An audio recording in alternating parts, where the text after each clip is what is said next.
Dear students, exercise 1.1 solve कर रहे थे हम समुच्चय की। उसी में आपका ये तीसरा क्वेश्चन है, देख लीजिए। निम्नलिखित समुच्चयों को रोस्टर रूप में लिखिए। रोस्टर फॉर्म आपको याद होगा, इन गुणों को हम एलिमेंट्स में बदलते हैं तो वो रोस्टर फॉर्म कहलाती है। तो ये उसके कुछ प्रश्न मैं आपको बताऊंगी, कुछ प्रश्न आप स्वयं करेंगे। आसान है ये बहुत। देखिए, फर्स्ट क्वेश्चन है, A is equal to x such that x एक पूर्णांक है और -3 से 7 के बीच में आपका एक्स है। तो सिंपल आपको उसके एलिमेंट्स लिखने हैं। आप लिखेंगे solve A is equal to x क्या है, पूर्णांक है। देखिए, और कहाँ से कहाँ तक जा रहा है, -3 से 7 के बीच में। ये साइन आपका क्या है, स्मॉलर देन, और ये साइन आपका क्या है, ग्रेटर देन। यानी कि ये नंबर और ये नंबर हम नहीं लेंगे, क्योंकि यहाँ पे क्या है, सिर्फ लेस और यहाँ पे ग्रेटर। तो आप कहाँ से लेंगे नंबर, आपको पता है। -3 के बाद क्या आता है पूर्णांक में, -2, -1, 0, 1, 2, 3, 4, 5, 6। ये इसका आंसर हो गया। सिंपल, ज़्यादा इसमें आपको कुछ नहीं करना है। बस जो आपका ये गुण हो गया इस समुच्चय का, जो आपने क्या लिखा है, ये आपकी समुच्चय निर्माण विधि है और ये आपकी रोस्टर विधि है। तो बस आपने इसके एलिमेंट्स निकालने कि क्या होंगे। नेक्स्ट आप ये वाला क्वेश्चन देख लीजिए, ये बहुत ईजी है, ये आप खुद करेंगे।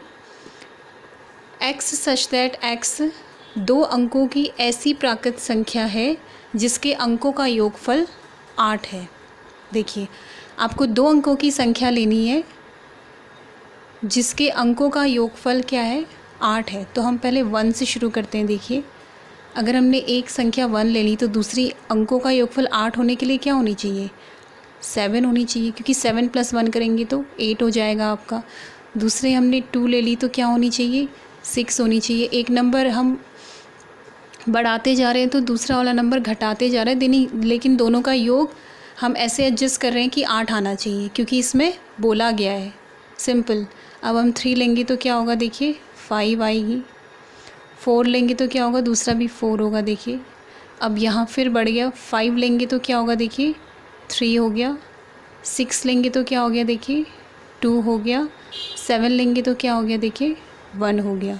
तो इतने ही आपके इसके एलिमेंट्स होंगे, यानी कि इस सी का आपका समुच्चय क्या होगा, 17, 26, 35, 44, 53, 62, 71 एंड 1 मोर इज़ लेफ्ट। एक इसमें हमसे मिस हो गया है, कॉमा।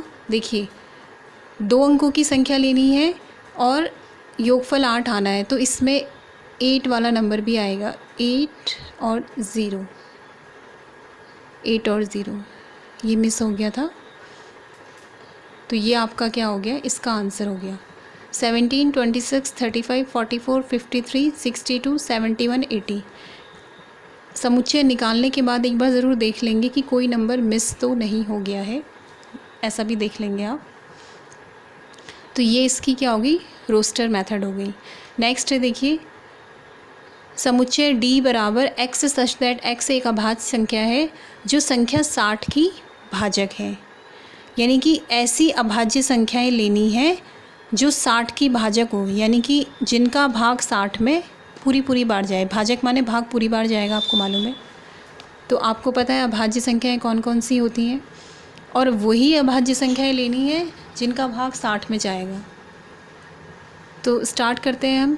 आपको पता है अभाज्य संख्याएं वे संख्याएं होती हैं जिनके केवल 2 गुणनखंड होते हैं, एक तो 1 और एक वो स्वयं। जैसे 2 है, 2 के क्या फैक्टर होते हैं, 1 और 2, और 2 का भाग 60 में भी जाता है। ऐसी 3 है आपका, 3 के फैक्टर्स क्या क्या होते हैं, 1 और 3, और इसका भाग भी 60 में जाता है, तो ये भी 60 की भाजक है। तीसरा हो गया आपका 5।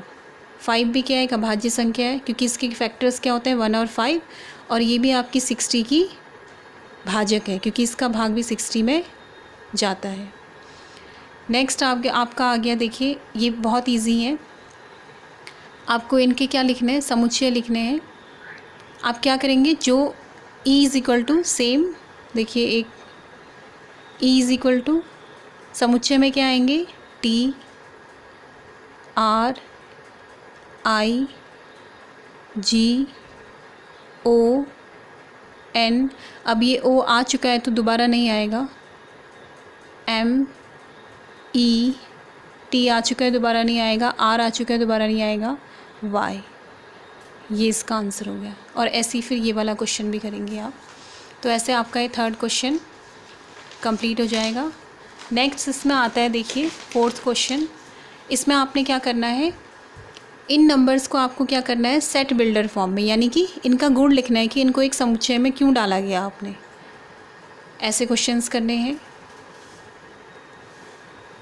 बस आपको ये बताना है कि ये जो एलिमेंट्स हैं इनको हमने ग्रुप बनाया तो किस रूल पे हमने ये ग्रुप बनाया, ये एक दूसरे से क्यों ये एलिमेंट हमने एक साथ रखे हैं।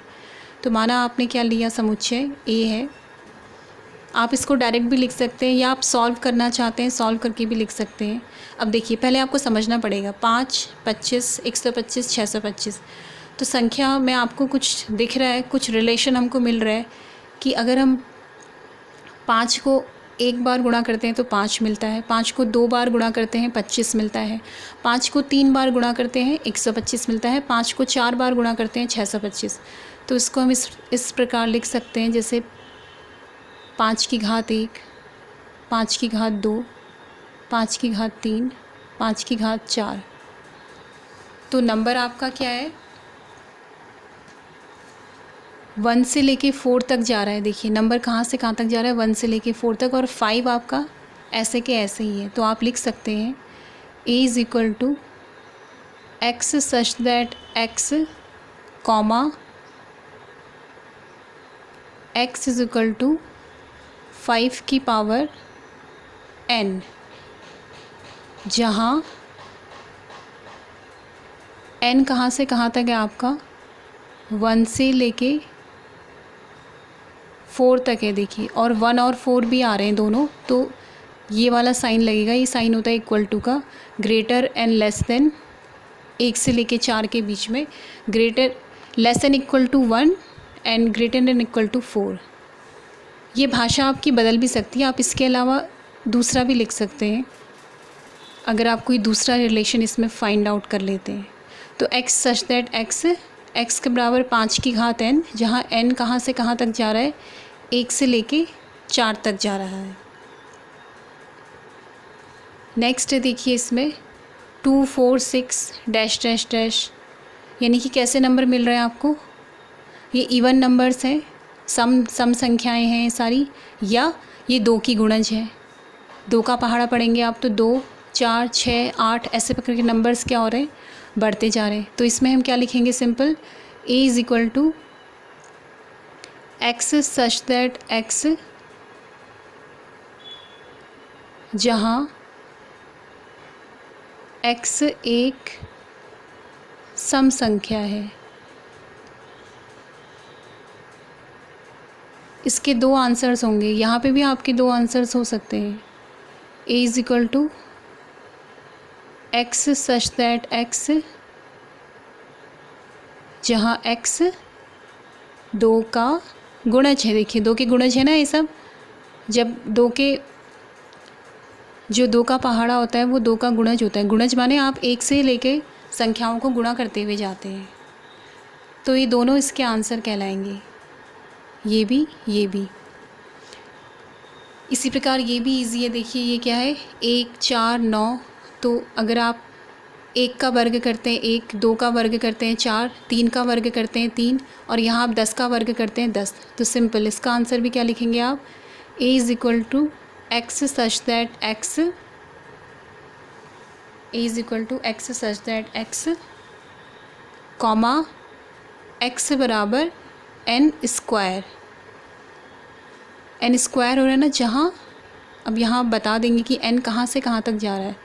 n जा रहा है आपका 1 से लेके 10 तक, ये साइन लगा देंगे। क्योंकि 1 और 10 भी आ रहा है तो फिर इज़ इक्वल टू का साइन भी आ जाएगा। बस सिंपल। अब ऐसे ही आपका 5th क्वेश्चन है। देखिए इसमें भी कुछ पार्ट्स थे वो आप खुद करेंगे, इसमें भी कुछ पार्ट्स थे वो आप खुद से करने का प्रयास करेंगे। इसमें आपको क्वेश्चन में लिखा है कि सूचीबद्ध रूप में लिखिए, तो सूचीबद्ध रूप में भी आपको एलिमेंट्स लिखने होते हैं, जैसे हम रोस्टर में लिखते हैं। तो इसका एक पार्ट मैं आपको बता दे रही हूँ, बाकी पार्ट्स आप खुद करेंगे, इजी हैं बहुत। b is equal to x such that x एक पूर्णांक है जो कहाँ से कहाँ तक है, -1/2 से 9 तक है। अब इसमें आपको एक स्केल से लाइन ड्रॉ करनी पड़ेगी, क्योंकि हमको पता है कि पूर्णांक कहाँ से कहाँ तक होते हैं, माइनस भी होते हैं और पॉजिटिव भी होते हैं और ज़ीरो भी पूर्णांकों में आता है। तो समझने के लिए आप इसको ड्रॉ करके समझ सकते हैं, बिना ड्रॉ करे भी समझ सकते हैं, या आपके समझने के लिए है।